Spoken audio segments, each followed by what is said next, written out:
I have a problem when I animate something. I tend to hate every time because it's bad. Somehow, sometimes arcs are bad, sometimes spacing is wrong. Yeah, that I. This is kind of a little backstory on me. When I was a student, I hated my work so much. I would have days where I would just crawl under my desk and just sit there with my hand in my heads, or my hands on my head, uh, just wishing that I wasn't an animator and that I'd chosen something else to do with my life. I hated my work. I felt I was failing at everything I did. Uh, every shot looked bad. Everything I did was awful. I didn't understand. Other people were getting it so much faster than me. It was all bad. We go through that. Everyone goes through it a little bit in different ways, but we all go through this moment where our work sucks. We hate it. We can't stand it. Now there's a couple of things to keep in mind with that, and let me find something here and then I'll share it. Let's see. So the first thing is that we are our own worst critics.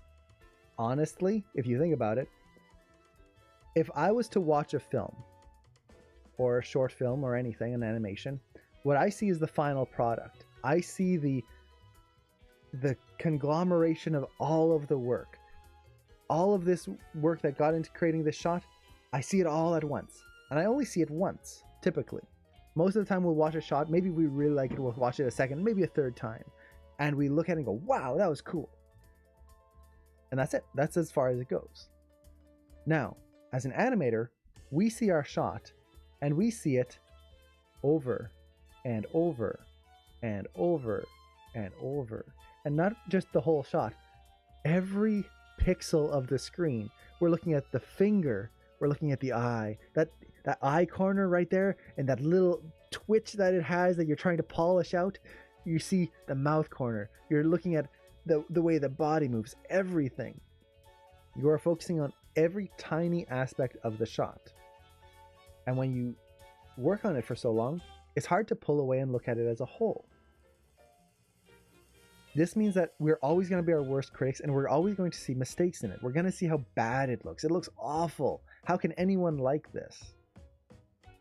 Whereas, again, keep in mind the audience, they're not going to see the little eye twitches. They're not going to see all of these mistakes. They're going to look at it as a whole and take it as a whole. Now, that doesn't mean that they're always going to like it, but they are not going to be as critical as we are. We are literally going to be our own worst critics. So, how do we avoid that?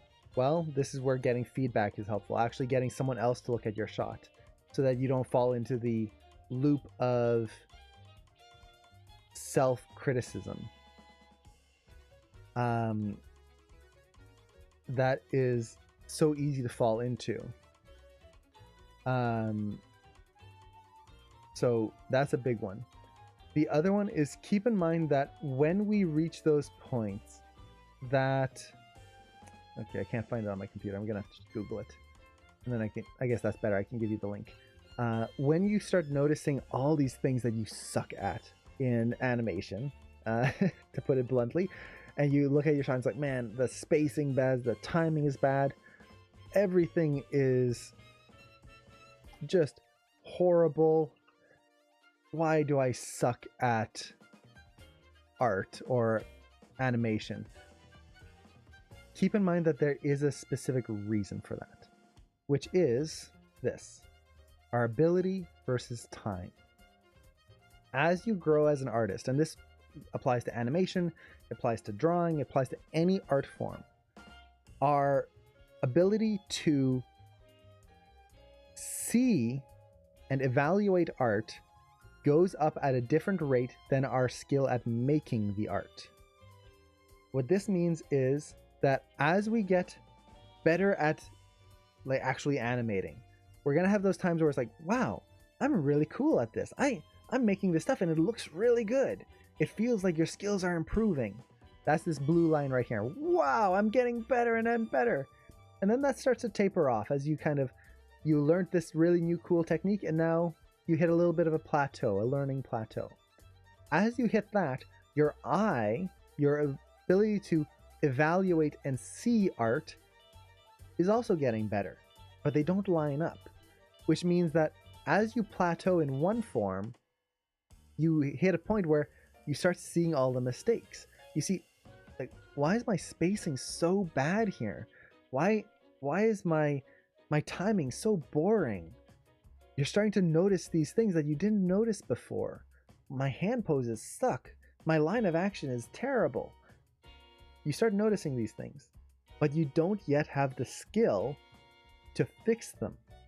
You will, but not right now. You start to see these mistakes and you try to fix them, but you're not able to.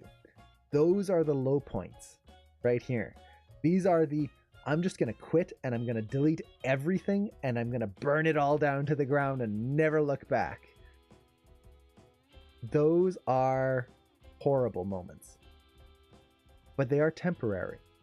Eventually, as long as you keep applying yourself, keep learning, keep trying to figure out what's going on, your skill is going to improve again. And then you get back to that, wow, I'm actually pretty good. I'm animating this and it looks decent. And it keeps going up and down. I've been doing this for 10 years. It never stops. You're always hitting these.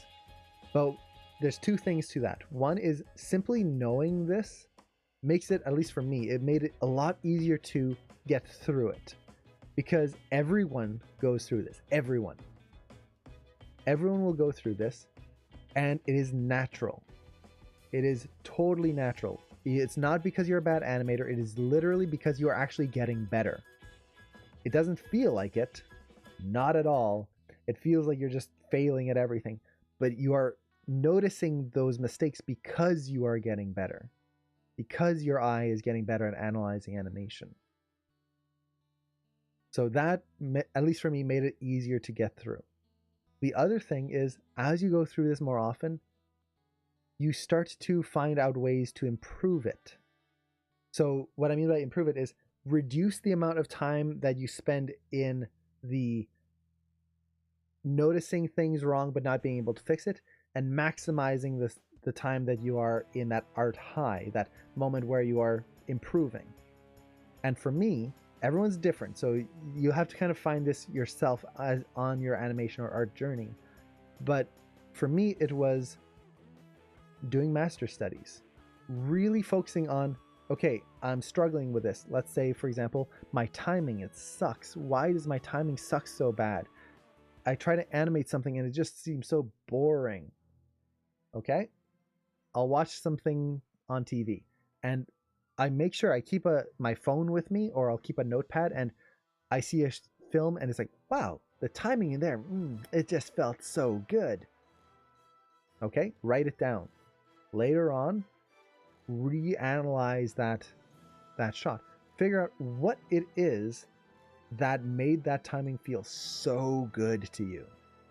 When you looked at it, you were just like in awe of how that felt, how that looked. So you start understanding, okay, how can I apply that to my shot? And you do that with anything that you struggle with, and you make sure that you understand why you struggle. The same goes for drawing. When I used to draw, I would draw the heads too small for the body. So I would start doing gesture drawings and I would draw the head, and then I would start drawing like the body and kind of get in here, and then the legs, and it's like, oh, that head's too small. Okay, got to draw it bigger. I would consistently draw the head too small. I would consistently draw the legs too short, something like that. So what I did was I made a note of that. I would do some gesture drawings. I would plan out, okay, or I would just do a whole page, and then I would go, what am I doing wrong? Okay, head's too small, legs too short, my proportions are off, the body's too, or the hips are too tall versus the chest. I would make a note of that, and then I would try to do another pass where I specifically try to address that right from the start. Okay, make the head bigger. Keep that proportion a little bit more in line here. Make sure that the legs, maybe I'll go a little longer here. Really try to get those really long legs in there. Okay, maybe I overdo it. Maybe the head's too big now. Maybe the legs are too long. But I'm refining it so that I'm fixing the errors that I have. Same thing goes with animation. You start animating and you're going to do things wrong. So you look at it and you break down, what am I doing wrong? And then you fix that one specific thing. That's going to help you improve faster, better, and more efficiently. And again, doing master studies.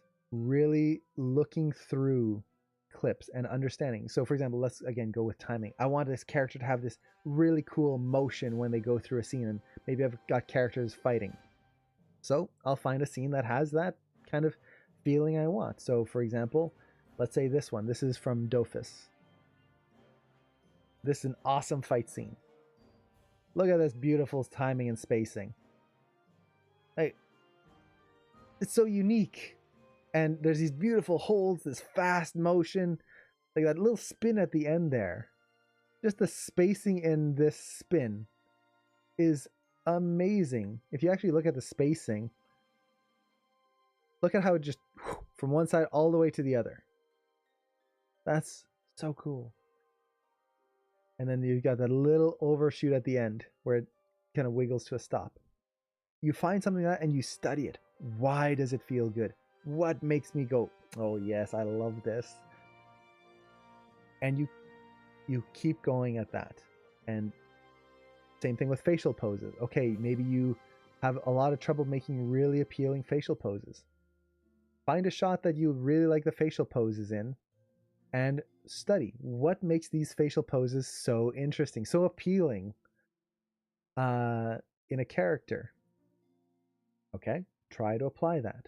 And you keep trying and you try, but you are actively learning. This is a active style of learning versus a passive style of learning. A passive style of learning is, okay, I'm going to do it. I didn't succeed. Let's just try it again. No, I didn't work out. Okay, let's try it again. And you're not asking yourself why it didn't succeed. You're just trying it again. That's not going to get you anywhere. Or technically it will. You will progress, but it's going to be much slower. You need to be very active in your learning.